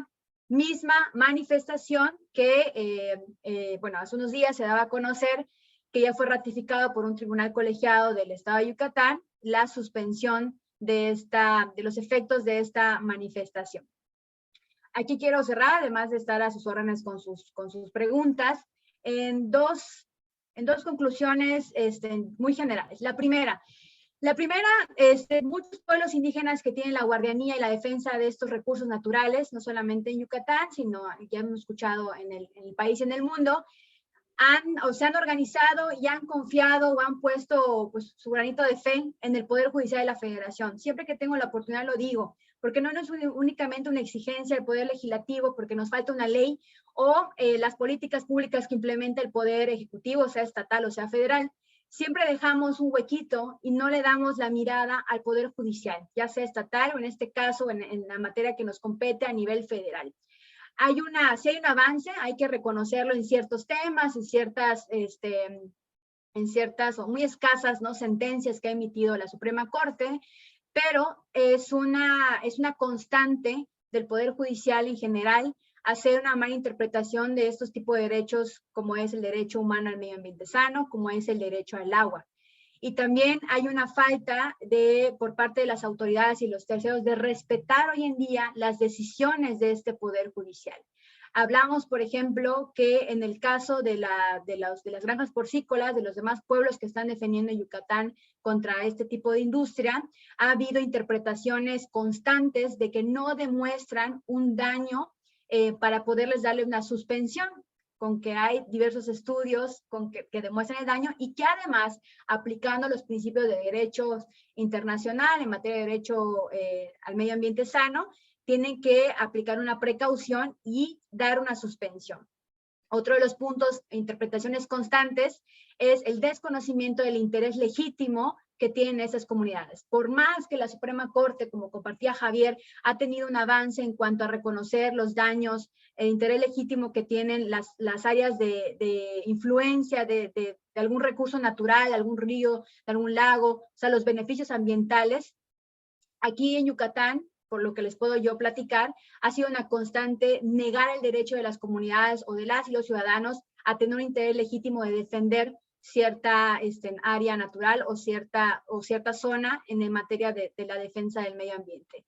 Otra de las constantes que ha también sucedido es que alegan o desechan incluso demandas de amparo diciendo que si ya tienen unos 5 años que se instaló ese proyecto en tu comunidad, ¿cómo vienes ahorita a decirme que está produciendo daños? Entonces, en materia de derecho dicen que es un daño consensuado, ¿no? Que te debiste de venir desde que se instalaron hace 5 años, en tus 15 días que marca la ley de amparo, y han desechado demandas de amparo con ese argumento, desconociendo toda la materia ambiental, que los daños son progresivos, acumulativos, que no se ven a la simple vista, pueden estar en el acuífero, necesitan el conocimiento científico, hay rango de incertidumbre también científica en materia de daño ambiental. O sea, desconociendo toda el avance y la materia, han emitido este tipo de criterios.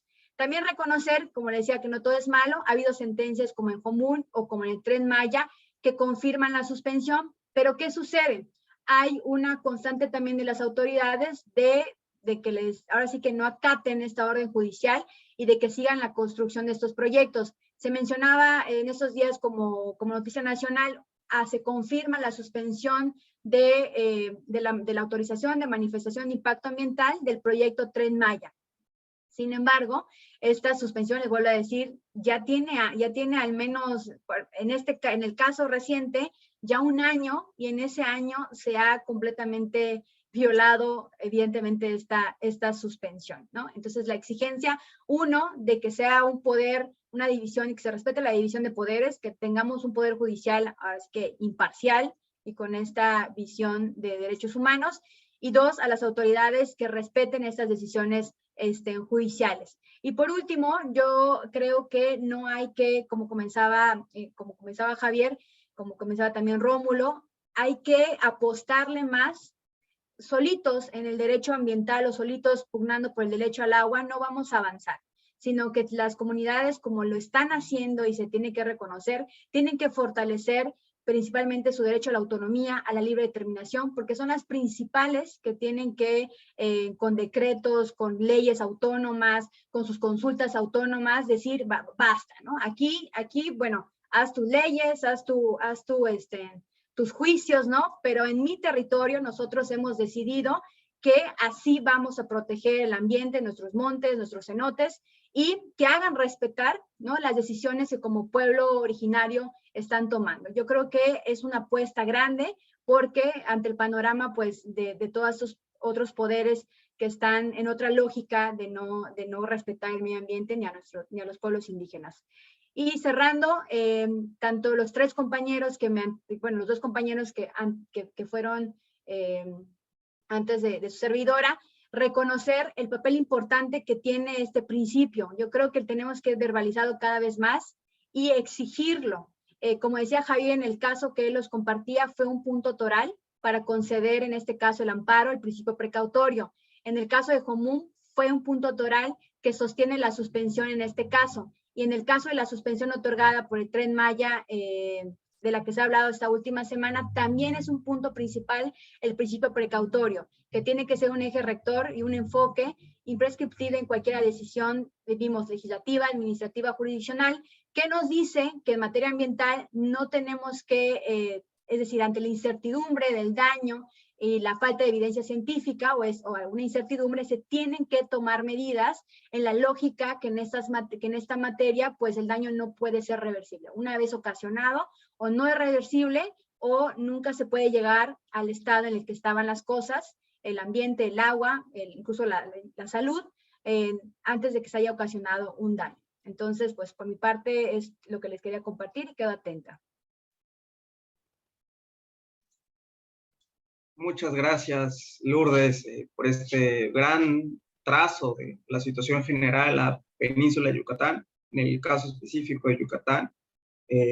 Como hemos podido ver a lo largo de las presentaciones de estos casos, los conflictos con el agua varían de acuerdo a condiciones geológicas e hidrológicas, pero sin duda el papel de los pueblos originarios ha sido fundamental para reivindicar este derecho al agua y el derecho al medio ambiente. Como apuntan, vemos que varias de las luchas apuntan a que se redefinan cuáles son los roles en la administración y gestión del agua, que la nueva Ley General de Aguas, que esta nueva ley tenga una perspectiva de interculturalidad que involucre el rol activo que tienen los pueblos originarios en México, en sus diversas regiones hidrológicas, y finalmente que hay diversos intereses involucrados, tanto de las empresas como de los gobiernos, y sin duda estos procesos de lucha, de resistencia, de organización son dignos de reconocer. Yo agradezco la presentación a cada una y a cada uno de ustedes y doy la palabra a mi colega David Lobatón antes de pasar a la sesión de preguntas y respuestas. Ya tenemos un par ahí organizadas al hilo, invitamos a nuestros asistentes aquí en la sala Zoom, pero también a las redes en Facebook, y también aprovecho para compartirles que DPLF ha publicado el año pasado un informe contaminación del acuífero Maya, que pueden consultar en nuestra página, y les pondremos los enlaces aquí, y también el informe que recientemente publicamos, los cenotes como sujetos de derechos. Adelante, David, te escuchamos. Muchas gracias, Enrique. En primer lugar, felicitaciones a los 3 panelistas. Creo que nos hemos privilegiado de 3 excelentes exposiciones. Yo quería mencionar como algunos hilos comunes, ¿no?, que he identificado en las 3 exposiciones que han, además, analizado 3 casos distintos, ¿no? En primer lugar, la importancia del derecho de acceso a la justicia, ¿no? En el caso que relató tanto Javier como Lulú, la importancia de que las comunidades, los pueblos puedan acceder a la justicia vía recursos judiciales y que estos además, luego que se emite una decisión judicial, sean respetadas las decisiones judiciales tanto por los actores económicos como por las autoridades, ¿no? Creo que eso es bien importante y menciono ello porque es uno de los puntos muy fuertes del reciente Acuerdo de Escazú que México ha ratificado el año pasado y que sin embargo en muchos países de América Latina aún los estados se resisten a ratificar, ¿no? Que es una forma de resistirse a cumplir decisiones judiciales, ¿no? Entonces creo que esa experiencia mexicana y la experiencia concreta que los colegas nos han reseñado es bien importante. El segundo punto también como denominador común que quiero mencionar es la importancia de los estándares internacionales. Javier mencionó la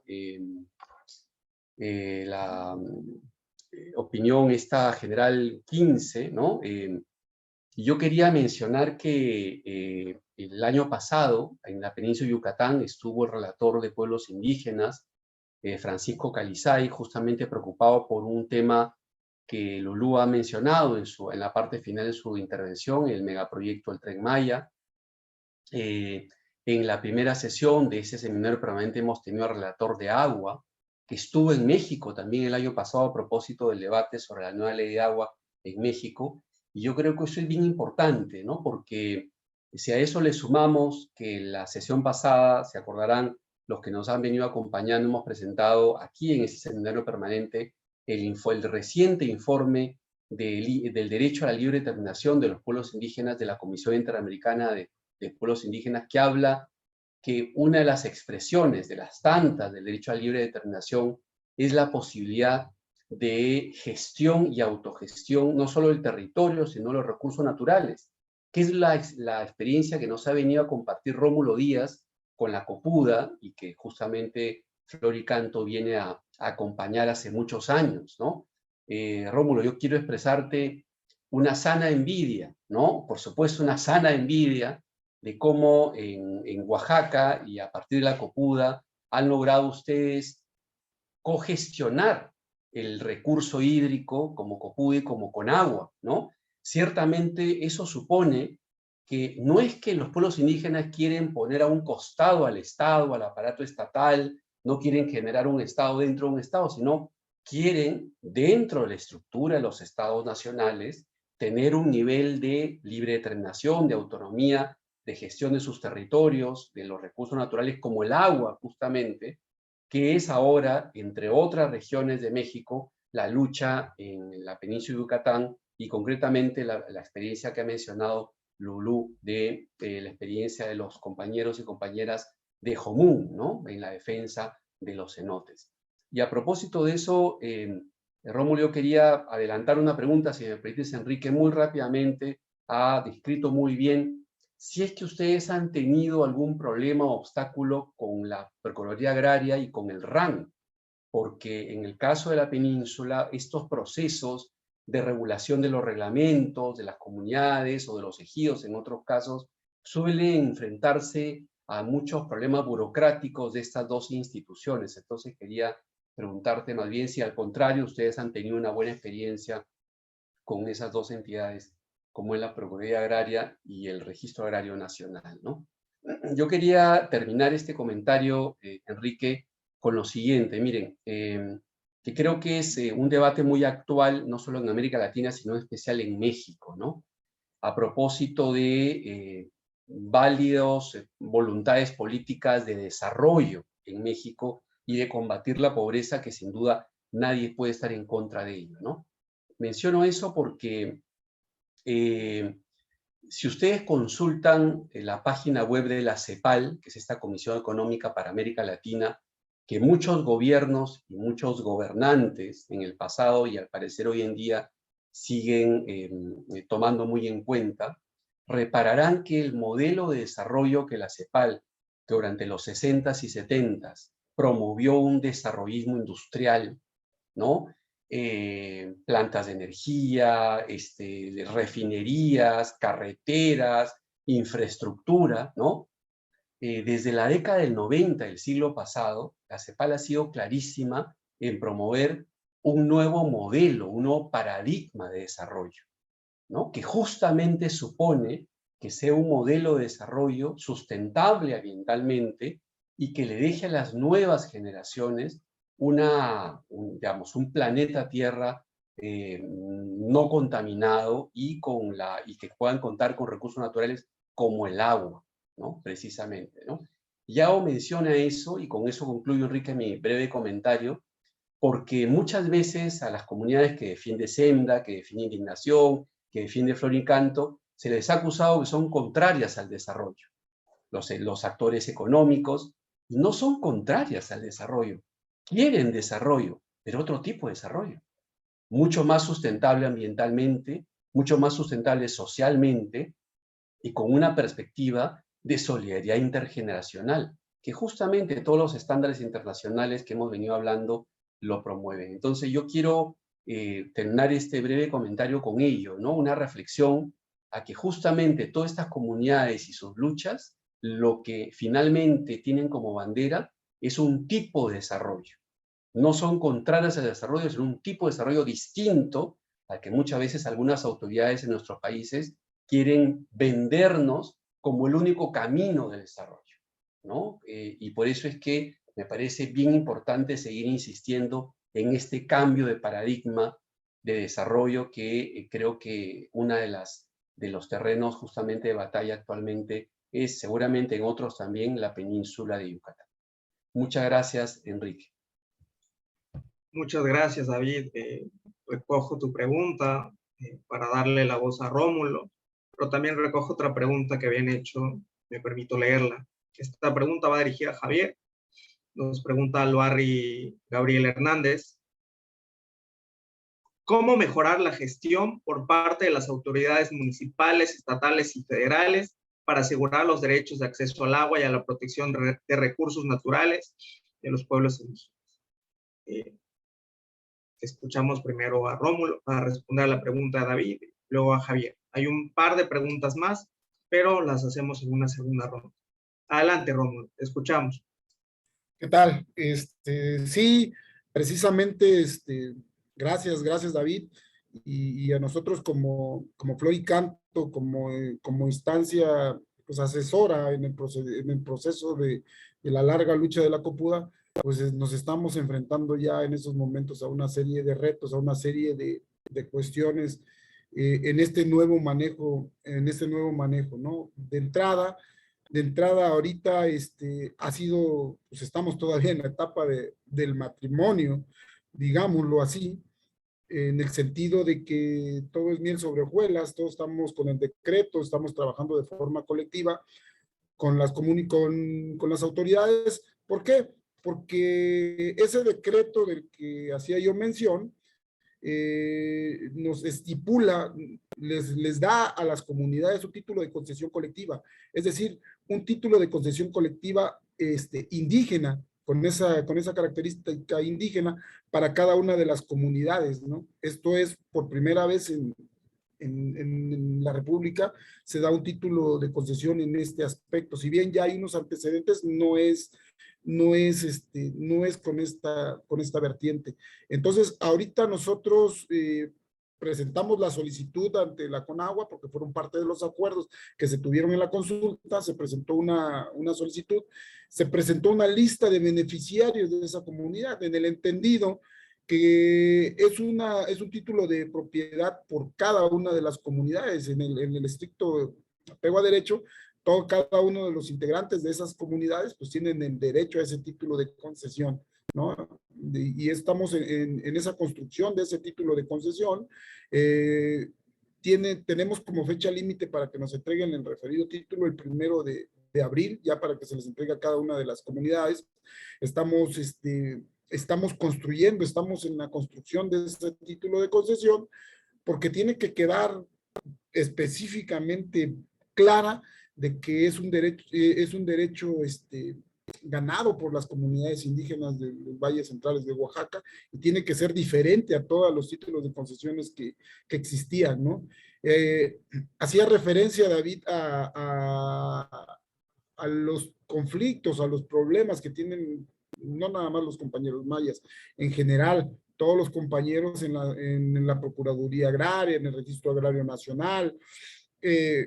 Curiosamente, en estos momentos nuestra lucha es muy parecida a la que viven los compañeros. Estamos previendo que sea así, y resulta muy, muy interesante ver que en los altos mandos de los funcionarios no encontramos objeción, porque ya tienen esa visión indígena, ya tienen esa visión que tenemos ese derecho. Ahí no nos cuesta mucho trabajo la construcción de los acuerdos. Donde realmente estamos encontrando objeciones son en los funcionarios de ventanilla, ¿no?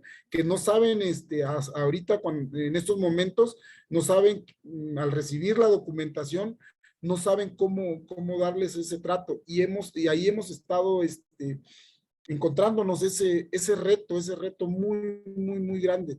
Pero hemos avanzado y vamos avanzando, y muy parecido a lo que viven los campesinos con el tema agrario.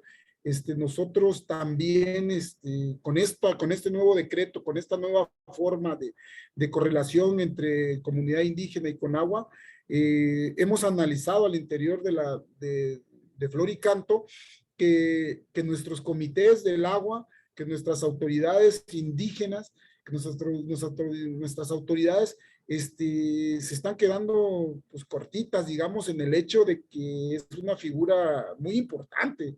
Incluso a la par, hemos considerado a la par que las autoridades agrarias.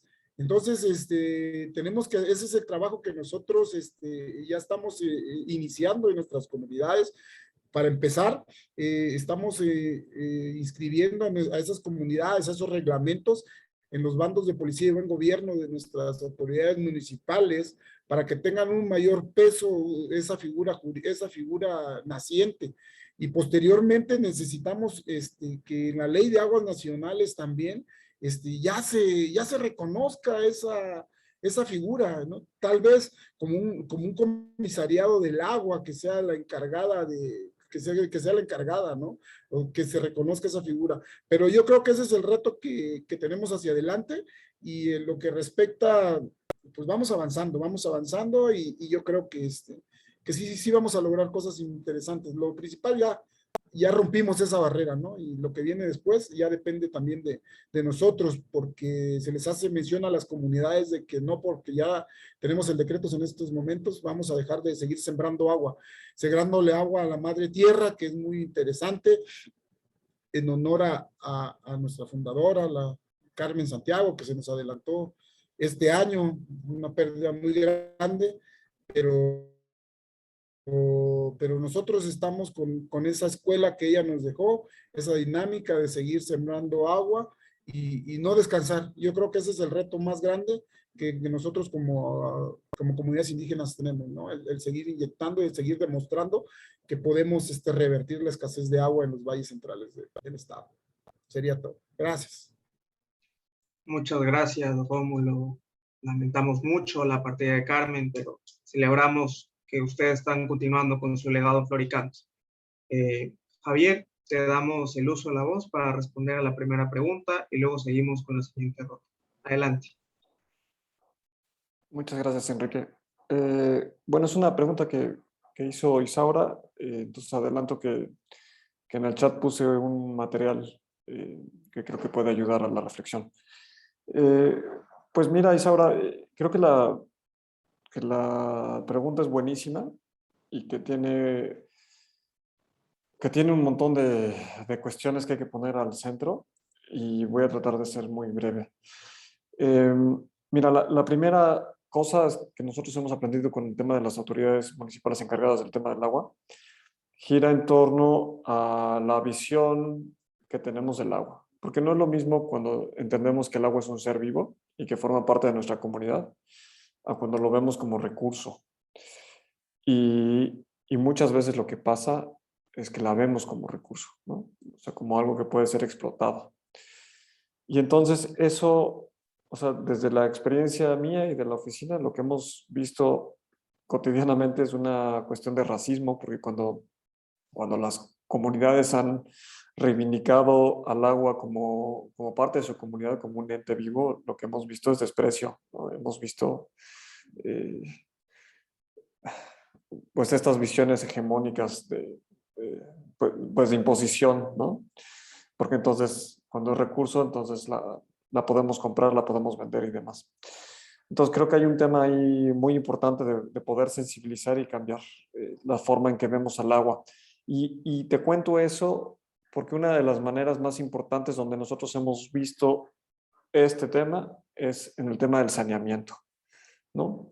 O sea, por ejemplo, yo vivo en Veracruz y en Veracruz, para la gente que conoce, pues es un estado que está en desnivel, ¿no? Me explico, está la Sierra Madre Oriental y está la planicie costera, entonces todas las decisiones que se toman en la parte alta de las cuencas, pues van a afectar en la parte baja, ¿no? Y generalmente el tema del saneamiento es una de las que más afecta, ¿no? Porque hemos cambiado y Veracruz tenía una cultura fluvial muy importante y el paradigma del saneamiento moderno hizo que esa cultura cambiara y que ahora los ríos son vistos como cloacas, y esa es una visión que se comparte en el país, ¿no? Y te cuento entonces eso porque, por ejemplo, en los talleres que hemos tenido con autoridades municipales, cuando preguntábamos sobre el tema del saneamiento, todas opinaban que la tecnología del saneamiento era una tecnología, pues, del 1 al 10, siendo 10 la peor, estaba como en el nivel 8. Y cuando preguntábamos por qué fomentaban una tecnología que les parecía tan mala, la respuesta era, pues es que fíjate que Conagua tiene un programa donde si nosotros metemos el drenaje, ellos nos pavimentan la calle, ¿no? Y eso viste. Entonces, fíjense cómo hay una política pública perversa, ¿no? O sea, ya sabemos que la tecnología es mala, pero como lo que nos importa es tener obras que puedan presumirse, pues optamos por ellas. Entonces, creo que el tema del saneamiento es una cosa muy, muy importante. Avanzar, por ejemplo, hacia esquemas de baños secos, y siempre aquí los baños secos pueden estar en ciudades, sí, los baños secos pueden estar en ciudades, y se puede cambiar esta visión, ¿no? Yo recomiendo que le echen un ojo a los videos que había de Eugenio Gras sobre el tema. Creo además que es como una especie como de triada de temas conexos para los municipios, que es autonomía, porque hemos visto que los municipios han querido apropiar de los manantiales de las comunidades, y eso no tiene que ser. Más bien, como estaba diciendo Rómulo, pues el tema es cómo construimos un esquema de comanejo, cómo nos reconocemos, cómo trabajamos en equipo. El tema de la visión de cuenca es importantísimo, o sea, que podamos ver que las decisiones que estamos tomando en una parte afectan en otro lado, ¿no? Y con lo que decía Lourdes, cuando se trata de un acuífero, pues todavía la cosa es más sensible. Si todos vivimos y dependemos del acuífero, pues está claro que que toda esa comunidad es dependiente, ¿no? O sea, ahí está como bien claro el vínculo. Otro lugar que hemos visto como muy importante de articulación es el tema de cómo se inserta y relaciona el municipio en la cuenca, porque reconozcámoslo, ¿no? O sea, la construcción de los municipios, el reconocimiento de las cuencas, por ejemplo, por Conagua, son cuestiones políticas, jurídicas, no responden necesariamente a la situación ecosistémica. Entonces, aquí, por ejemplo, hemos visto a nivel nacional un incipiente ejercicio por el pago por servicios ambientales. O sea, que los municipios y que las personas usuarias de los organismos de agua, de estos sistemas que hemos construido, puedan pagar por el cuidado de las cuencas. Y eso entonces pone en otro esquema de relación de cómo nos entendemos. Y yo recomiendo aquí un libro infantil que explica esto, que es Problemático lo acuático. Es un libro que yo les leo a mis hijos y que justo habla de estas circunstancias de desigualdad, ¿no? Y por tanto, entonces aquí un tema clave es la participación. ¿Y cómo hacemos la participación? Y aquí, por lo menos, el ejercicio desde SEMDA, y creo que hace resonancia con lo que decía David, tiene que ver con la democracia participativa. Lo que necesitamos no son ejercicios verticales de participación, lo que necesitamos son esquemas horizontales. Y por eso la experiencia de Flor y Canto, lo que nos acaba de contar Rómulo, es tan inspiradora, ¿no? Nosotros en la sentencia que les compartí de Veracruz, está esta semilla, pero no hemos visto el paso que sigue, ¿no? Y yo les contaba, y échenle un ojo a lo que pasó en el río Wangtí, en Nueva Zelanda, ¿no? O sea, esto de pensar que podemos tener en una legislación donde se reconozca el río como un ser vivo, pues donde se le reconozca una sacralidad para una comunidad, donde pueda haber un esquema de comanejo y donde pueda haber financiamiento público, pues es otro nivel, ¿no? Y finalmente, compartía yo este texto porque la observación general 15 establece que las autoridades tienen que tener estrategias y planes de implementación del derecho humano al agua. Y para nosotros, el municipio es el punto clave para partir de este cambio de visión. Entonces, les compartimos aquí una propuesta de modelo de plan de implementación municipal de manejo e implementación del derecho al agua, pensando que ahí pueda surgir esta discusión, ¿no? O sea, lo que necesitamos es poder pensar, transformar las decisiones desde los niveles más locales, desde los niveles que están más cercanos a la gente, ¿no? Y aquí hago una interpelación al principio desde la Declaración de Río y al Acuerdo de Escazú. O sea, necesitamos del saber y de la experiencia de las comunidades, necesitamos tejer el diálogo de saberes, porque si no, entonces solo estamos reproduciendo las relaciones de desigualdad y de poder, y esas relaciones de desigualdad y de poder han demostrado que lastiman o que explotan a las personas, pueblos y a la naturaleza. Entonces aquí hay una interpelación pues muy, muy fuerte al cambio. Aquí dejaré esta reflexión, Enrique. Muchas gracias, Javier. Por tiempo recojo las últimas preguntas. Agradezco a Miriam y Agustín. La primera pregunta es para Lourdes. ¿Cómo han mantenido la lucha del pueblo común en pie? Es decir, ¿cómo hace el pueblo, los guardianes de los cenotes para seguir en lucha luego de años y reveses legales que han vivido? ¿Cómo se mantiene la esperanza? Y la segunda pregunta, que va dirigida a los tres, es de Agustín, que pregunta, con relación a los derechos y participación y consulta y a las distinciones que establecen para ambos, consulta indígena, entiendo, ¿cómo conciben o imaginan la conformación, diseño y función de mecanismos ciudadanos plurales, de consulta o mixtos para la resolución de problemáticas o conflictos relacionados con el agua, que sean efectivos para la exigibilidad de los derechos y se garantice el seguimiento y cumplimiento de los acuerdos? ¿Creen que se deba regular o contemplar en el proyecto de iniciativa de ley general de aguas? Muchas gracias. Muy buenas preguntas. Escuchamos primero a Lulú y luego damos micrófono abierto para que cualquiera de los tres pueda responder a la segunda. Adelante, Lulú. Gracias, Enrique.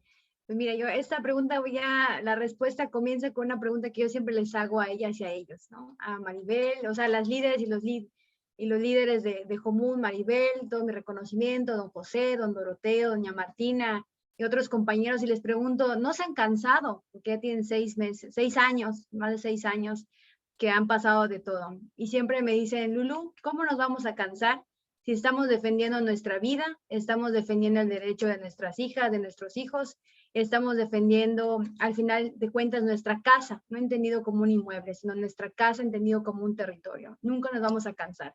Y ellos han mantenido y ellas mantienen esta lucha porque tienen una claridad desde hace 6 años. Ellos no están esperando una sentencia, no están esperando que un juez les diga la granja se cierra o la granja se abre.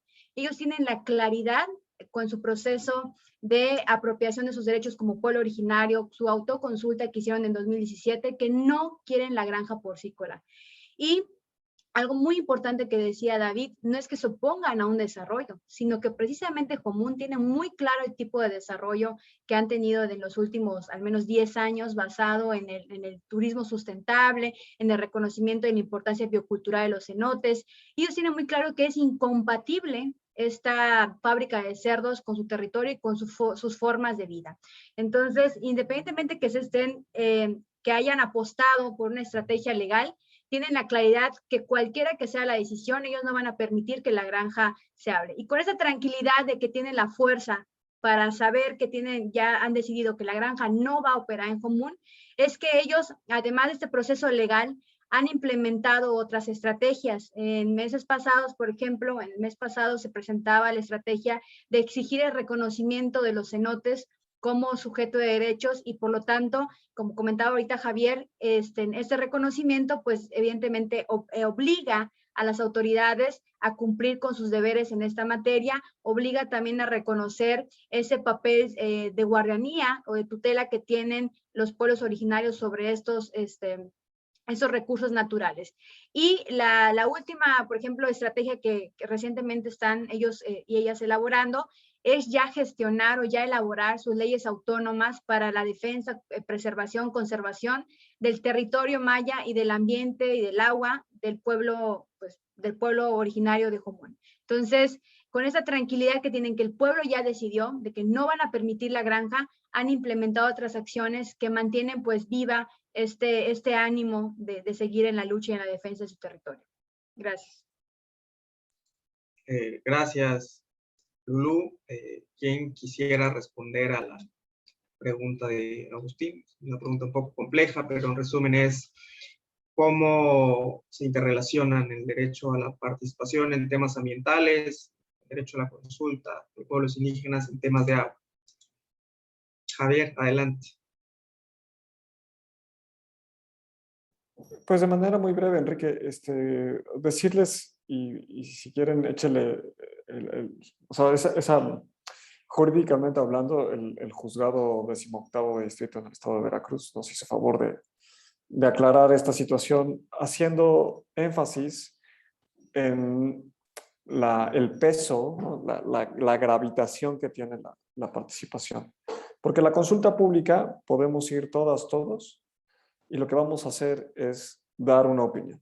La autoridad podrá, y por ejemplo, si ustedes ven el mecanismo de consulta pública de la evaluación de impacto ambiental, según la Ley General del Equilibrio Ecológico, solo dice que la autoridad consignará las opiniones, ¿no? O sea, no sabemos qué peso puedan tener en la toma de decisión.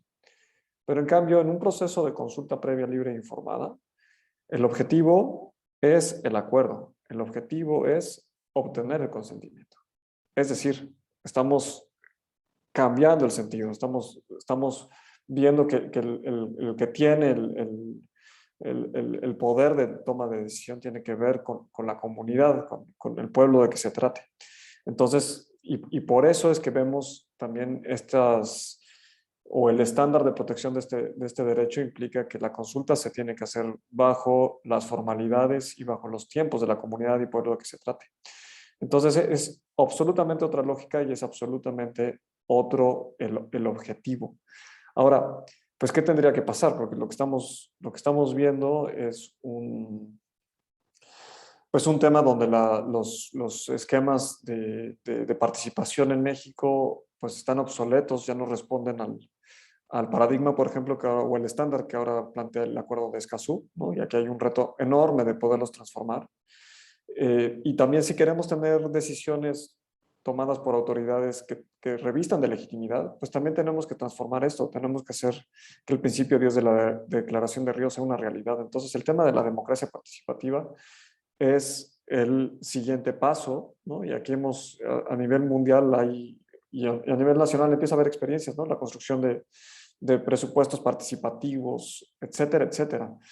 Entonces la reflexión es esta. Yo también les dejo una idea que a mí me parece muy importante, es una idea de Guillermo Bonfil, y él habla de que las comunidades campesinas en México, y por tanto estamos hablando de básicamente todo el espacio rural en México, son comunidades que son más parecidas a los pueblos originarios, porque comparten la matriz mesoamericana, que a una comunidad urbana. Y si eso es así, eso quiere decir que los derechos de los pueblos indígenas y que la Constitución extienda a las comunidades equiparables, y aquí está el link, y por eso la importancia del caso que yo les compartía, nos están abriendo a una ventana de transformar la participación en México, pues muy importante, y por tanto la invitación a que podamos desde estos derechos reivindicar, transformar la participación en la toma de decisiones en el país. Y aquí dejaría el comentario. Muchas gracias por esa claridad, Javier. Ya vamos rumbo al cierre. Yo solamente quiero agradecer a nuestra experta y a nuestros expertos que han comentado el día de hoy, y desde luego agradecer a los asistentes en esta sala virtual y en nuestras redes sociales. Quiero aprovechar para recordarles que la última sesión de este seminario es en 2 semanas, el 24 de marzo a la misma hora. Vamos a comentar el informe del Cyrus Vance Center sobre derechos de los ríos. Les esperamos, como hemos estado esperándole en todas estas sesiones, y les agradecemos por su participación y su asistencia al día de hoy. Muchas gracias y les deseo buena tarde.